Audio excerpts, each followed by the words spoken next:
Constitution Day, that is also known as Samvidhan Divas, is celebrated in India on 26th of November every year. Actually, we all know that Constitution of India was accepted in 1949, 26th November, and major part of this constitution came into in the force in 1950, 26 Jan.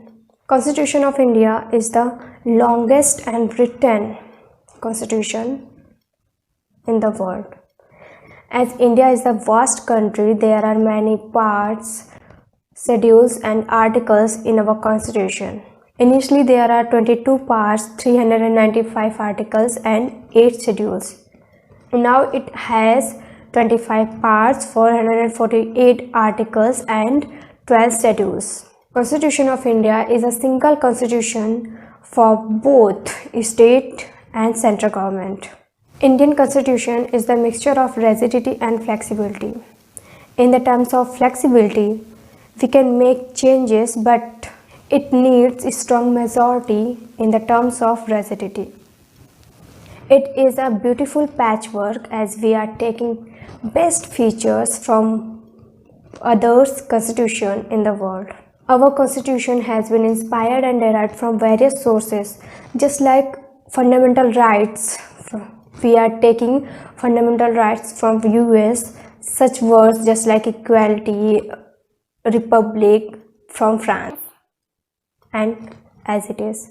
Our constitution is a parliamentary form of government. President is the nominal head of state, but in actual practice, Prime Minister and member of council minister runs the government. In Constitution of India, there is independent and integrated judiciary system. In the sense, our judiciary doesn't work under in any group. In Indian Constitution, there is independent and integrated judiciary system. In the terms of independent, our judicial system doesn't work under any group. All the subordinate courts, just like Supreme Court and High Courts, are interconnected. Now let's talk about fundamental rights and fundamental duties, which are described in our constitution. Initially, there were total 7 fundamental rights, but now one is shifted in general rights, so that there is total 6 fundamental rights remains in our constitution.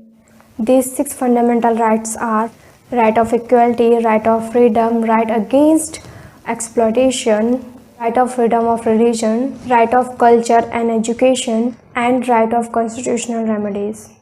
Fundamental duties. Initially, there were 10 fundamental duties are listed in our constitution, but one is added new, so that right now there are total 11 fundamental duties are listed in our constitution. Fundamental duties are derived from Russia and fundamental rights are derived from USA. Hope you liked the video. Jai Hind, Jai Bharat.